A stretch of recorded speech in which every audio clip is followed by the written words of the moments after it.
3, 2, 1. Okay, we're rolling. Rolling. Hi. The hell is that on your head, babe? Excuse me. This is I'm moving now. how we live.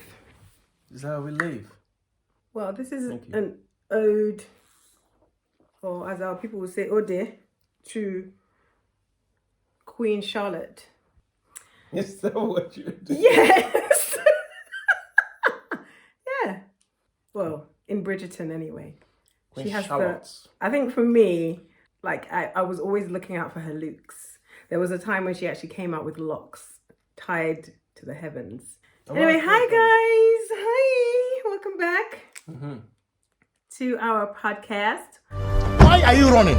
We're going to be reviewing Bridgerton, which is, let me just give you a quick synopsis. Bridgerton is an American streaming television period series created by Chris Van Dusen and produced by Shonda Rhimes. It is based on Julia Quinn's novels set in the competitive world of Regency London during the season when debutantes are presented at court. I'm actually surprised I got you to watch it. Play with the man's Johnson. You can get him to watch anything.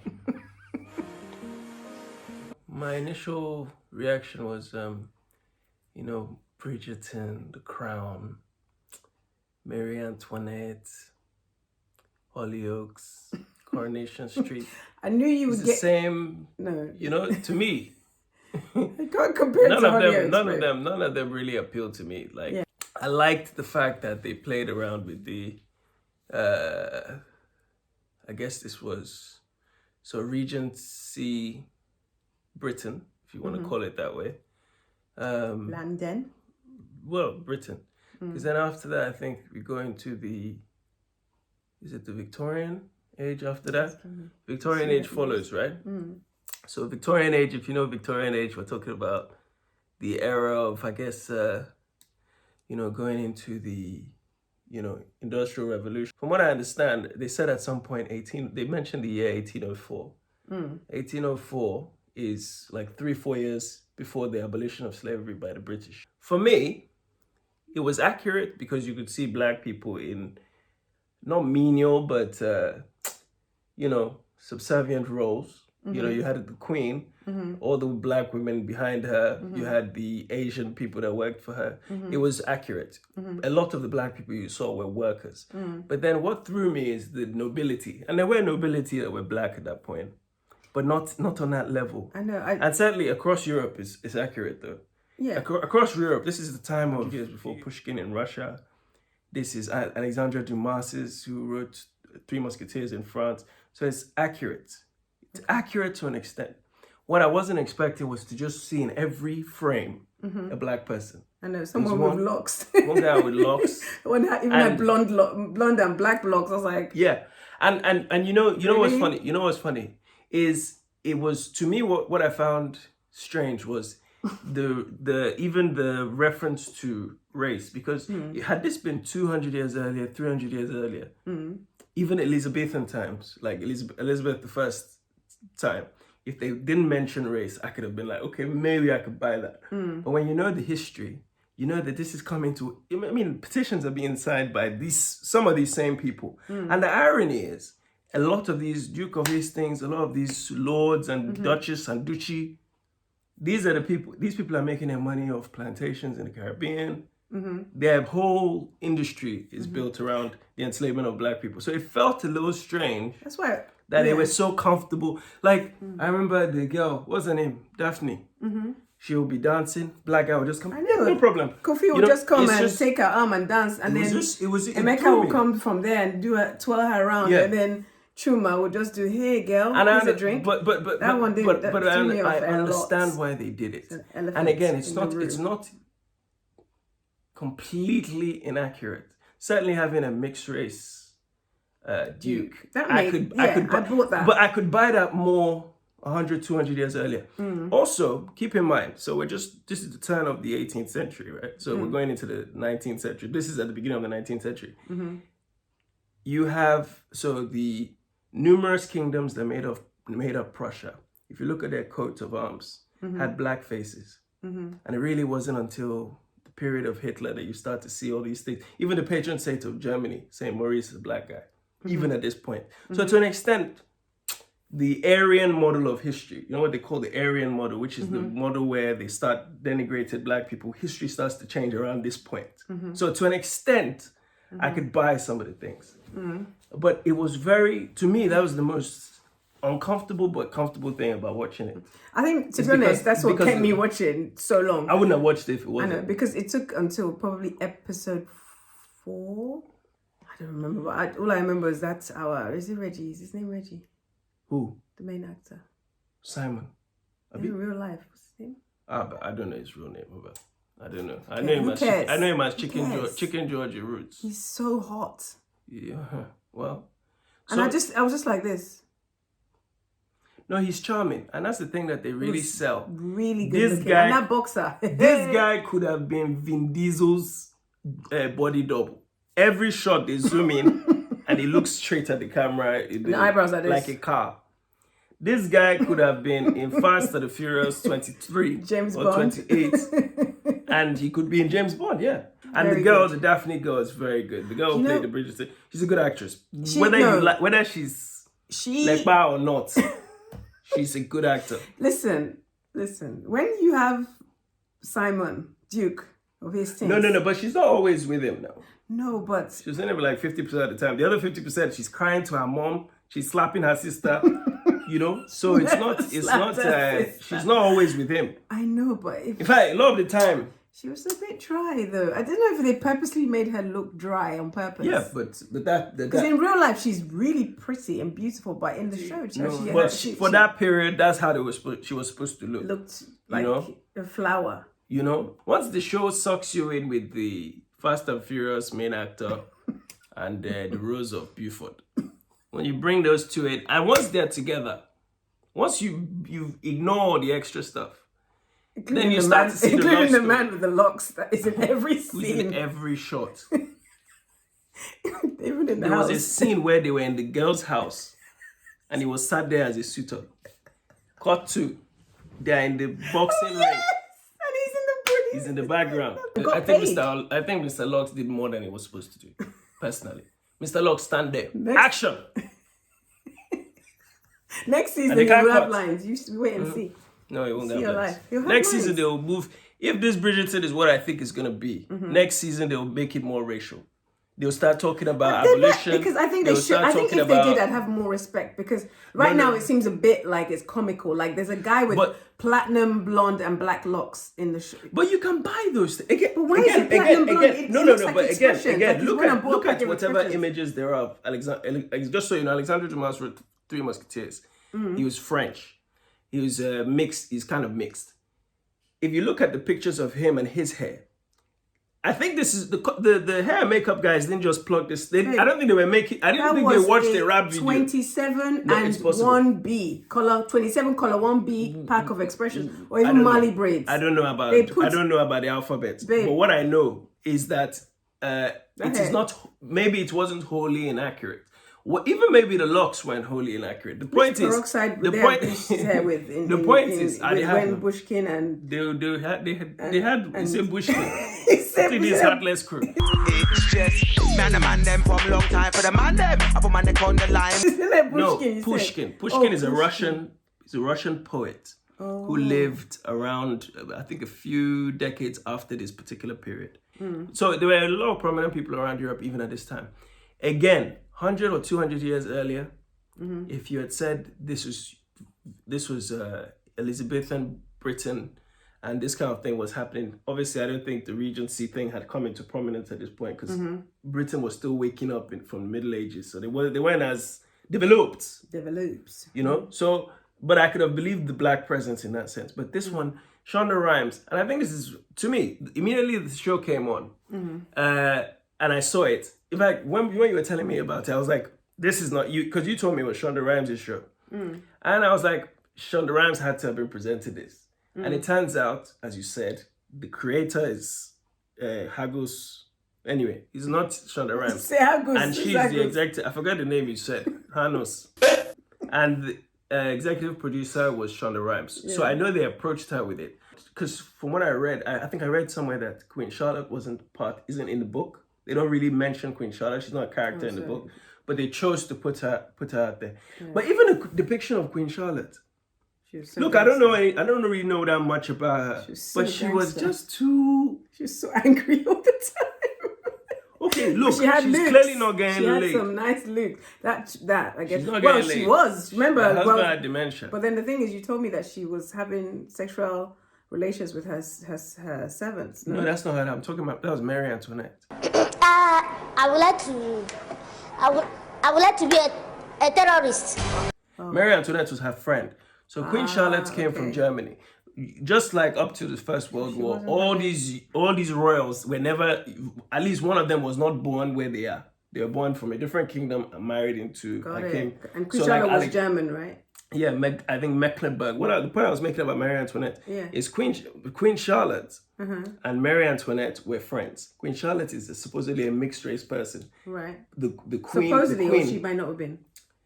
She's mixed race. I think she was mixed race. Okay. The images show she was mixed race. I think the evidence pointed to the fact that she was mixed race. Yeah. But Marie Antoinette was not. But even then, they talk about Napoleon's first wife as being mixed race too. Time. So it's not that big. Well, for me, that's why I say that the racial component of it is not that. It's just a bit strange that in every frame of the show I saw it. Brother, that's what threw me off. And then the boy, the paper delivery boy. I mean, he's so enthusiastic with the same clothing every day. So happy to get his 1 shilling. The boxer, the prize fighter, cute. I could believe. Yeah, that was a nice. That was. In fact, there's a very famous story of a prize fighter around this period. I think that's who they based it on. My first impressions, that was the major one, that big elephant in the room, the racial part, and they only addressed it as, it's interesting. And when I say she, the Duke's, I guess, the woman who raised him, but she raised it once. And it was like, and that, I think it was in relation to not breaking Daphne's heart. Because they basically conjured up a plan, because he didn't want to ever get married I don't want to spoil too much. So he didn't want to get married, she wanted to get married. So they came up with some sort of plan where they pretend that they're courting, so that basically when a girl is taken, all the guys want to basically know her. And then when a guy is taken, all the girls look away. So his plan was, look, I don't want to get married, so come, let's hang.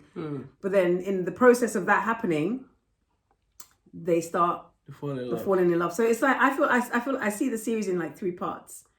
And it was just cleverly done.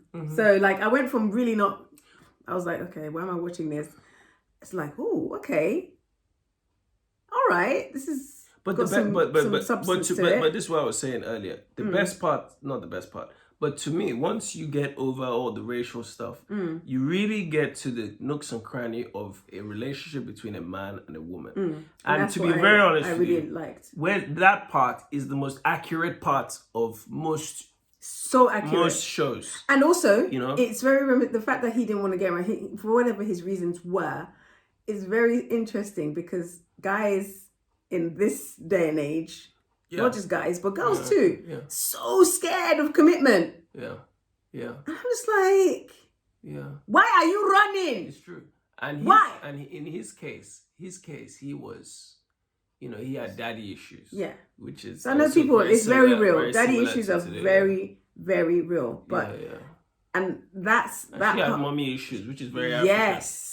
Very African, and that's what maybe not all the way African, but at least in our part of Africa. But not in the mummy issue way that we'd expect. Her mum was a loving woman, but she kept that she has 8 children, and Daphne's the first girl, and keeps her very sheltered. I mean, they had the birds and the bees conversation the night before she gets married. I mean, and that's another thing that I found interesting, because until today, which birds and the bees, which birds and the bees conversation have I been given? Never. Like I'm a virgin to my parents. I'm a virgin. So, An active version. but they're very active. Anyway. So, and Daphne actually loses it. And this is, I think, believe in episode 7. She loses it with her mother because she's like, why didn't you ever prepare me for tell this? me about what was gonna. And then the way she burst into there's a scene where she bursts into the maid's room to say, because this guy is a bastard. This guy is a bastard. This guy will be hammering. Next thing you know, pull out. Yeah. Oh yeah. Skeet on the sheet.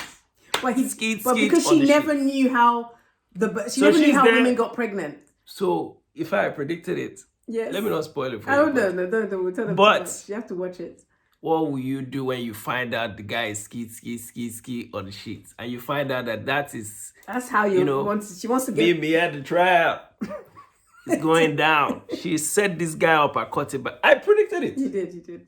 I said there's no woman that once she finds out will not get you, then walk. Then she wore her clothes and then left the place. So you are a bastard. So and then that's when he really knew that hey, boy, this babe. Personally, me, if that babe leaves the house, I won't cry. But that's just my type. It's not my type. Well, say it's me now. Huh? If it's you walking like, you think about it now. You think about it. But this Duke was hammering babes from the beginning of the show. He was. Look at me, I'm a clean boy. I will give you the sex. It was too difficult to watch at times, but watch it. You watch it, and it's a good by binge. the way, let me It's just tell all binge. of you, those of you who are going to watch for the hammering, by the time you see the babes in it, that hammer itself, you will be like, so I feel sorry for her. This guy, what's his name? Simon Duke the of Hastings. Duke of Hastings. James Bond. Then one time he removed his pata the first time. He removed how many times has he removed? I know the first time. Remember the first time? And he gave her about this guy. And he had a thigh gap. This guy. Anyway. Hi. But the guy is charming. Oh boy. No, he's cute. Too charming. And I think that's the selling point. If you didn't have that lead in the show, I'm telling you, he kept me, him and it's number one. The show is number one. Yeah. Because I think in part, because the chicks would have been watching for him and also the romance. Because the romance was very good. It was well depicted. For me, like I said, after episode 4, because I was dropping off, I was like, okay, I'm not going to watch this anymore. But then something happened. I was like, okay. It was just a real depiction of a relationship. Yeah, it was very, very accurate. When they started beefing, the first thing that happened is they stopped having sex. And then that saying where it says, listen, that saying, there's this thin line between love and hate. And that's actually how a lot of couples who, you hear those people that they've been together for so long or whatever, and they get married and they hit their first argument or whatever, and it just dissolves. It throws them off, and then they completely give up, and then they're divorced. Less than a year. It's like, what? But even then, what? So no, but listen, and that's why I found it interesting, because it showed that the first thing they stopped doing was having sex, not knowing that that's actually the thing that is gonna keep them together, keep them physically, spiritually, emotionally. Like, guys, you argue with your spouse, somebody needs to drop their pants. Somebody drop it, and then we can talk. Because blood doesn't connect you. Just it connects you to your children, but the two of you, the thing that connects you is that spiritual connection through sex and intimacy. So it was so interesting how quickly it went from this passionate honeymoon. It's the honeymoon. Passionate honeymoon to the honeymoon. Yeah. They hated each other. Hated. But then there was something very interesting with what you just said, because look, the truth of the matter is, the irony is, she was actually pioneering something new, because most women from that period, at least as the show is as depicted, most women they see problem with the husband, stay with him for 20 years. Yeah, and no she questions was ready asked. to And she was leave. like, no, this thing has to be about love. That's why the queen also liked them, and they managed to give them permission to get married and all that stuff. So that was very, very interesting. That's another thing. But, Like the people, relationship, but just to go back to what you said, the relationship aspect of it is the fact that they stopped having sex, but also it's the fact that they hit a road. This is youth. This is what happens, I think, when you marry young or when you marry without really having any kind of counseling. You hit a roadblock. It's not even a roadblock. You hit something which you think is a deal breaker. Is a deal breaker, right? That's it. It's over.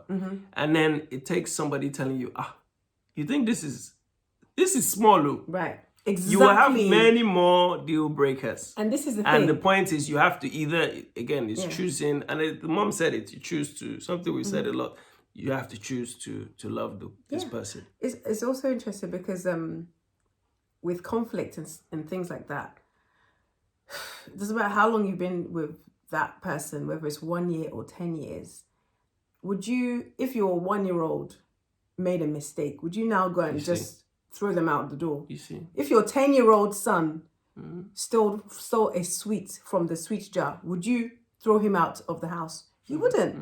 In the same way, your marriage is a baby. It's a baby. And if you've married for love, if you have married for love, you have to see it as a baby. Like this marriage is a baby. Like we actually have to nurture it. We have to give it a chance. We have to feed it. And feeding it is, when I say feed it, it's the intimacy. It's the caring, I don't know. You have to actually care about I understand the outcome of the situation, not just, I'm just going to see my part of it. And, obviously there are times when you're like, okay, this is done. And that's usually when it is marriage for the wrong reasons.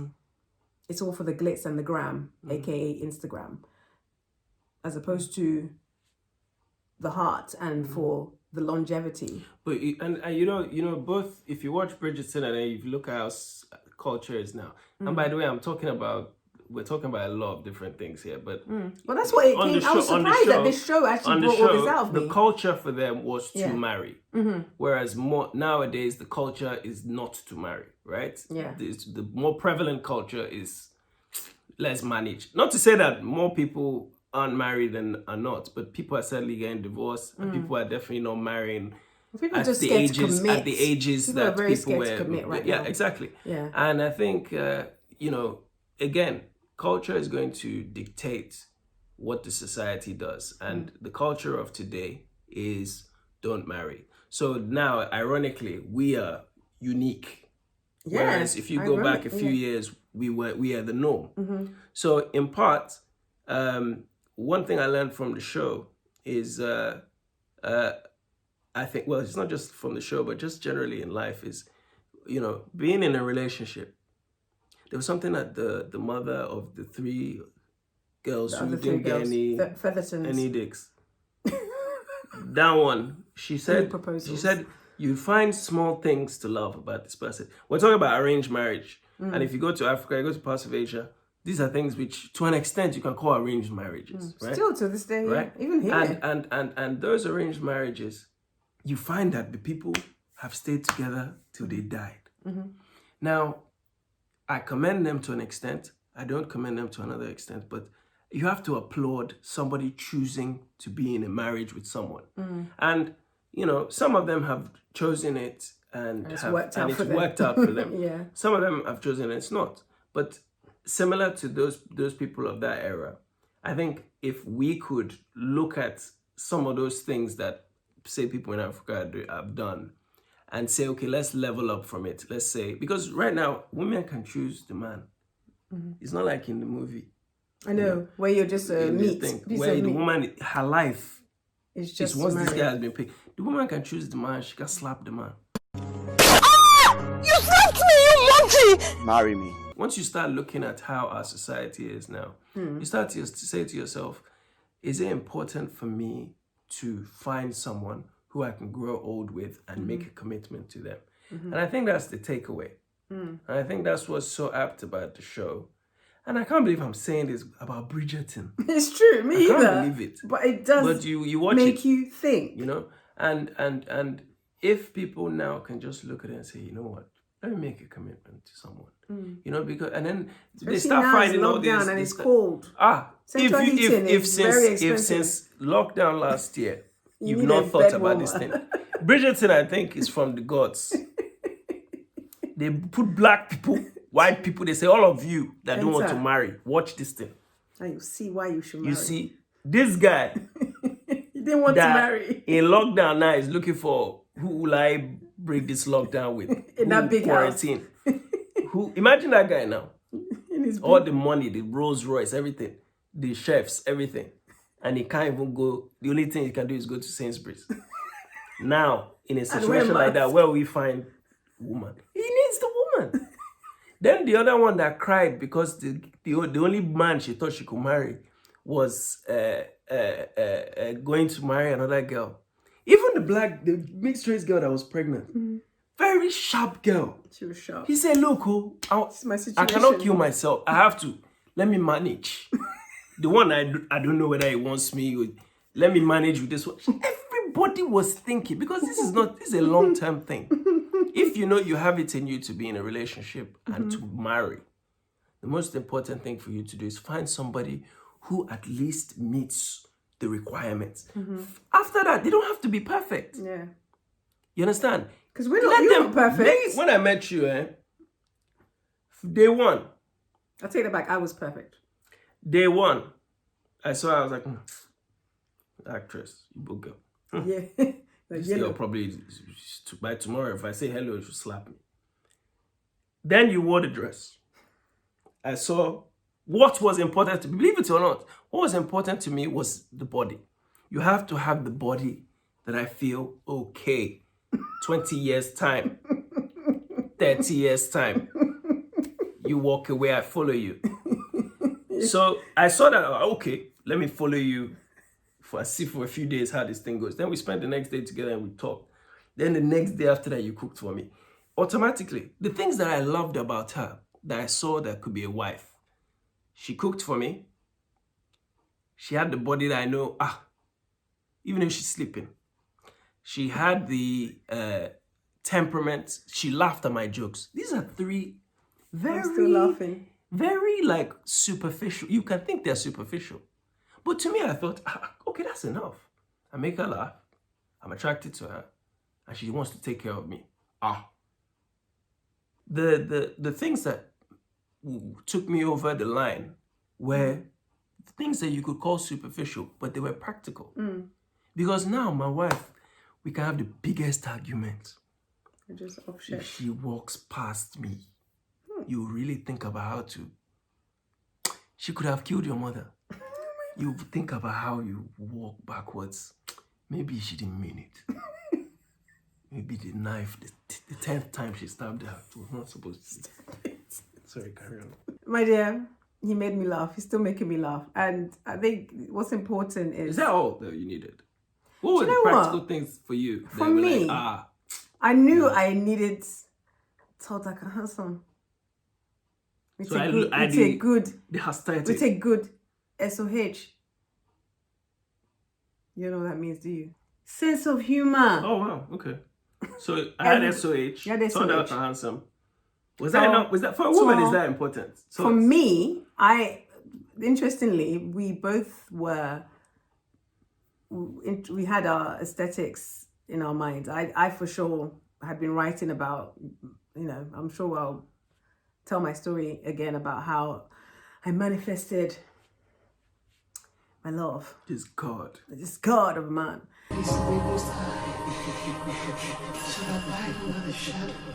I got it. And it was definitely that you would adore me, that you would make me laugh, because laughing is so important. It doesn't matter what we have, what we don't have. If you don't have joy and real laughter, you don't have anything. Like, you have nothing. But seriously, just specifically, because we want to wrap up, but what is it for you that was like, these are the key things that I need, bare minimum? I needed somebody who was a leader. Oh. Only. Carry on. And you know what? Like, it's true. I'm a leader, very much a leader myself. I'm an alpha female. But I need somebody who is a leader. Simple. Somebody who is a visionary. And, you know, from the very moment we met, I was like, yeah, it's a done deal. Like, I didn't know what he had in the bank. I didn't know what tribe he was from. I didn't know what country he was from. I didn't know what language he spoke. I didn't care. It didn't matter. And then those are the things that ended up being a bonus, because it turns out our parents are from the same state, just 3 different towns. But that doesn't even matter. Not that it matters, but these are bonuses. These are bonuses, right? These are bonuses. But like, it just mattered that we had the vision. same philosophy on homeschooling our kids from day one. We had our same philosophy on what careers, where we wanted to go. So there were so many, like, those were the bonuses. But I won't lie to you. Ikebe super, number 1. But she wanted to take care of me. You know? And I still do. Yeah, absolutely. Yeah. But taking care evolves over years. And I think you don't expect it to be the exact same way as it was 10 years ago or 11 years ago, almost 11 years ago. Right now, the main thing is those things have evolved, but they're still consistent. Your body still makes me. And that's the thing for a guy as well. You see the body. The man is the most honest in the midst of sex. What does that tell you? That tells you that for you to really get to a man's heart, the boom boom. And that's why it's very important that you be sparing. Is it sparingly? The Bible says if you reap sparingly. If you sow sparingly, you reap sparingly. Please. Be sparing, until the time comes. Because if the woman doesn't put a price on that pum pum, the man will take advantage of it. Yeah, that's true. Put a price on the pum pum. Tell him, in whatever way. I'll give you this thing, but give me something first. Some of them do a shower walk, but if you want to keep the guy the right way, put a price on that pum pum, because man, this woman made me wait a long time. But to today, I'm still exploring. Cross check if I go to the day my time. Sir. Okay, guys, watch Bridgerton. If you have watched Bridgerton, what do you think about it? What do you think about what we're saying? Let's talk, man. And always remember to stay the course. Yes. And don't run. Stop running. God bless. Get out of here, man. Get out of here. Get out of here, man. Shit, I'm saying.